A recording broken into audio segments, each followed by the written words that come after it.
I came home from a work trip 2 days early and found my 8-year-old daughter home alone, scrubbing the kitchen floor as punishment. My in-laws had taken their real granddaughter to an amusement park. I didn't yell. I didn't cry. I just did what I had to do. By the next morning my phone wouldn't stop ringing. Knock. I didn't call ahead. I just turned the key and stepped inside, expecting my daughter to run into my arms. Instead, I found her on her knees in the kitchen, scrubbing the floor like she owed someone an apology. Her little hands moved in slow, tired circles, and the water in the bucket was murky, tinged with something that looked like old soap and shame. She didn't hear me come in. That silence, it wasn't normal. It wasn't safe. I stood there, suitcase still in hand, watching her. Her back was hunched, her hair damp and clinging to her cheeks. She wore the same pajamas I'd packed for her 3 days ago. I didn't speak. I didn't move. I just stared, trying to understand what I was seeing. When she finally looked up, her eyes didn't light up. They didn't widen with surprise or joy. They just filled with fear. "Mom?" she whispered, like she wasn't sure it was really me. I nodded. "Why are you cleaning the floor?" She looked down, then back up, her voice barely audible. "Grandma said I was bad. I spilled juice yesterday." I knelt beside her, gently taking the sponge from her hand. Her fingers were red and wrinkled, her knuckles raw. "Where is everyone?" "They went to the amusement park," she said. "With Lily." I felt something shift inside me. "Why didn't you go?" She hesitated, then whispered, "Grandma said Lily's the real granddaughter." I didn't cry. I didn't scream. I just wrapped my arms around her and held her close.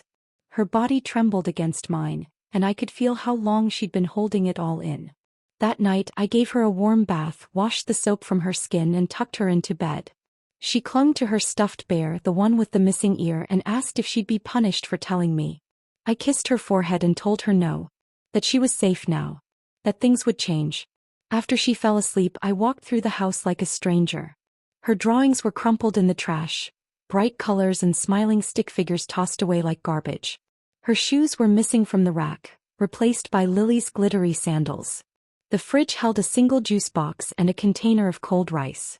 No snacks. No leftovers. Just enough to say they fed her. I opened the pantry. Empty shelves. A lone cereal box pushed to the back. I checked the laundry room. Her clothes were piled in a corner, still damp. Lily's dress hung neatly on a hanger with a note, "Dry clean only." I sat in the living room staring at the family photos on the wall. Not one showed my daughter. Just Lily. Birthdays, vacations, holidays, all captured without her. I remembered the Christmas party last year. Lily got a dollhouse. My daughter got socks. I'd brushed it off then. Told myself it wasn't intentional. But now the pieces fit together too well. I found her journal under the couch. Pages filled with shaky handwriting. "I want to be good.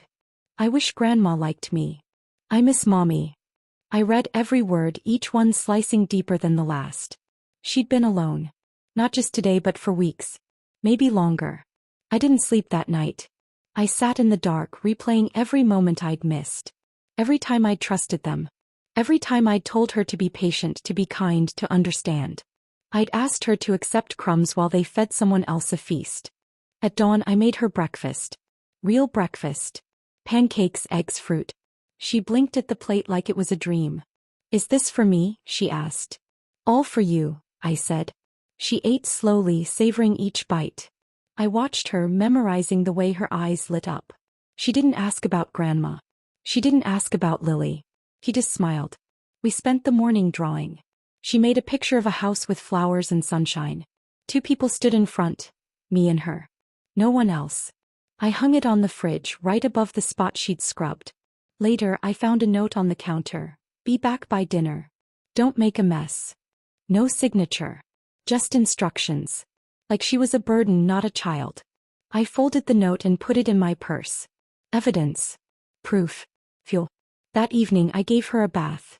Washed the soap from her skin. Brushed her hair. Read her favorite book. She fell asleep with a smile on her face. The first real smile I'd seen in weeks.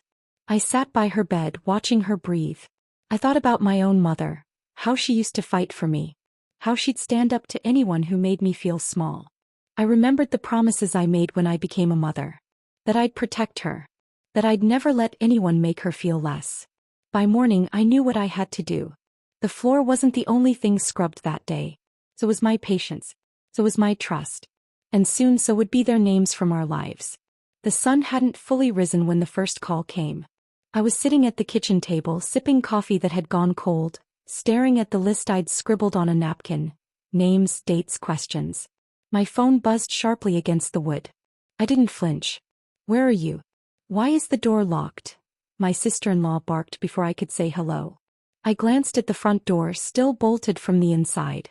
"My daughter is safe," I said flatly. She gasped. "Safe? What are you talking about? You're blowing this out of proportion." I didn't respond. She kept talking. Something about a misunderstanding, about how Lily didn't mean anything by it, about how Grandma was just old-fashioned. I let her ramble for a moment, then hung up. I didn't need excuses. I needed accountability. The second call came minutes later. My mother-in-law. Her voice was calm, too calm. "You're making a scene," she said. "It was just discipline. She spilled juice. That's all." I took a breath. "Have you ever left your own child alone to scrub floors?" Silence. "I didn't think so," I said. "Don't come back." I didn't wait for her reply. I ended the call and turned my phone face down. It rang again. My husband. I stared at the screen for a moment before answering. "She was scrubbing the floor," I said, skipping the pleasantries. "Alone. While your mother took Lily to an amusement park." He didn't speak. "Did you know?" I asked. "No," he said, but his voice was too measured, too rehearsed. "You sure?" "I didn't know," he repeated. I didn't believe him. Not fully. Not after the birthday party. Not after the socks. Not after the way he'd brushed off her tears last month when Lily got a new tablet and she got a coloring book. "Come home," I said. "Alone." He hesitated. "I'll be back tomorrow." "Not with them," I said. "Just you." I hung up before he could respond. I stared at the wall for a long time after that. The silence was thick, but my mind was louder. I opened my laptop and searched for a lawyer. I didn't want drama. I wanted clarity. I wanted options. I wanted to know what I could do if things got worse. The woman I spoke to was direct. She asked questions. I answered. She didn't gasp or pity me. She just listened and gave me steps. Custody. Property. Documentation. I took notes. I made appointments. I started building something stronger than anger. Proof. I printed out photos. The drawings in the trash. The empty fridge. The note on the counter. I took pictures of her hands, her knees, the sponge she'd used. I saved her journal entries. I didn't know if I'd need them, but I wasn't going to be caught unprepared. Around noon, I packed a small bag. Just essentials. I didn't want to be in that house any longer than I had to. I woke my daughter gently. She blinked at me, confused. "Are we leaving?" she asked. "Just for the afternoon," I said. "We're going out." We drove to the park. I bought her ice cream, 2 scoops with sprinkles. She smiled, the corners of her mouth sticky with chocolate. We walked along the path, her hand in mine, her steps lighter than they'd been in days. He pointed at ducks. She laughed when one waddled too close. She asked if we could come back tomorrow. I said yes. We sat on a bench near the pond. She leaned against me, her head on my shoulder. "Am I really your daughter?" she asked suddenly. I turned to her. "You are my only daughter," I said. "My real daughter. And no one will ever make you feel less again." She nodded, but I could see the doubt still lingering in her eyes. It would take time. I knew that. But I'd give her all the time she needed. On the way home, I stopped at a bookstore. I let her pick out a new journal. She chose one with a unicorn on the cover. I bought it without hesitation. Back at the house, the phone rang again. I didn't recognize the number. I let it go to voicemail. Then another. And another. I turned the ringer off. I made dinner, her favorite pasta with extra cheese. We ate together at the table, just the two of us. She told me about a book she'd read at school. I listened. I asked questions. I didn't check my phone once. After dinner, she drew another picture. This time it was of the park. Ducks, trees, a bench. 2 people sitting together. He handed it to me. "You can hang this one too," she said. I smiled and taped it next to the first. Later that night, I sat in bed with my laptop. I typed out everything. Dates, incidents, quotes. I organized the photos. I scanned the journal pages.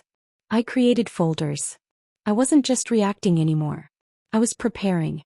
The phone buzzed again. A text from my sister-in-law. "You're tearing this family apart." I didn't reply. Another from my mother-in-law. "You'll regret this." I blocked her. I wasn't tearing anything apart. I was protecting what was mine. I checked on my daughter one last time before bed. She was asleep, her new journal beside her, a pen still in her hand. I kissed her cheek and turned off the light. Back in my room, I stared at the ceiling. The ringing hadn't stopped all day. But neither had I. And I wasn't planning to. He stood on the porch like a man who'd aged 10 years in 2 weeks. His shoulders sagged, his shirt wrinkled, and his eyes, those eyes that once looked at me with certainty, now searched for permission. I opened the door just enough to see him, but not enough to invite him in. "I came alone," he said. I nodded. "Good." He held a small bag in one hand. No gifts. No flowers. Just the folder I'd handed him days ago, now creased at the edges. "I read everything," he said. "Twice." I stepped aside. "Then you know why you're here." He walked in slowly, like the house might reject him. My daughter was at the dining table, coloring quietly. She looked up, saw him, and froze. Her hand hovered over the paper, unsure whether to keep drawing or run. "Hi, sweetheart," he said. She didn't answer. She looked at me. "It's okay," I said gently. "You can keep drawing." He sat across from her, not too close. "I'm sorry," he said. "I should have seen it. I should have stopped it." She nodded once, then went back to her picture. A tree with pink blossoms. A sun with a smiling face. I watched them from the kitchen, arms crossed, heart guarded. He wasn't forgiven. Not yet. But he was here. That was something. Later, when she went to her room, he and I sat in silence. The kind that isn't empty, but full of everything unsaid. "I didn't know it was that bad," he said finally. "You didn't want to know," I replied. He winced. "I thought they loved her." "They loved the idea of her," I said. "Not her." He rubbed his face, looked around the room. "You changed things." "I had to." He nodded. "I want to help." I leaned forward. "Then start by listening." The next few days were quiet. He stayed in the guest room. He made breakfast. He walked her to school. He didn't try to fix things with grand gestures. He just showed up. Consistently. Quietly. One afternoon, I came home to find him scrubbing the kitchen floor. Not because it was dirty, but because he needed to understand. He didn't say anything when I walked in. Just kept scrubbing, slow and steady. I watched him for a moment, then walked past without a word. That night, my daughter asked if he was staying. "For now," I said. "Is he better now?" she asked. I paused. "He's trying." She nodded, satisfied with that. The next week, child services returned. They asked more questions. They spoke to him this time. He didn't deflect. He didn't defend. He just told the truth. When they left, they said the case would remain open for a while. I said that was fine. My in-laws didn't stop. They posted online. They called mutual friends. They said I was bitter. That I'd poisoned my daughter against them. One even showed up at her school, tried to talk to her during recess. The principal called me immediately. I filed a restraining order the next morning. The fire I lit wasn't in the kitchen. It was in every room they thought they owned. Every space they thought they could control. I burned down their version of the story and built my own. One day I got a letter in the mail. From Lily. Handwritten. She said she missed her cousin. That she didn't understand why things had changed. That Grandma said I was mean. I showed it to my daughter. She read it quietly, then folded it and placed it in her new journal. "Can I write back?" she asked. "If you want," I said. She did. She wrote about the park, her art class, the pancakes we made on Sundays. She didn't mention the floor. Or the juice. Or the silence. We mailed it together. Weeks passed. My husband started therapy. Alone. He didn't ask me to come. He didn't ask for praise. He just went. One evening he brought home a canvas. He placed it on the table and asked her to paint something for the living room. She painted a bridge. 2 people standing in the middle. One reaching out. The other holding a flower. He hung it above the fireplace. I watched them from the hallway, heart still cautious but softer now. That weekend we went to the farmer's market. He picked strawberries. He carried the basket. I bought fresh bread. We sat on a bench and ate together. No tension. No ghosts. On the way home she asked if we could visit the amusement park someday. Of course, I said. Just us, she asked. I smiled. Just us. That night I lit a candle in the kitchen. Not for ambience, but for closure. I placed it on the windowsill next to her framed drawing.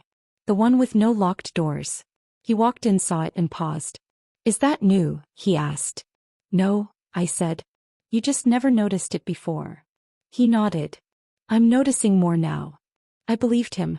Not completely, but enough. The fire I lit wasn't in the kitchen. It was in me. And it wasn't burning things down anymore. It was lighting the way forward.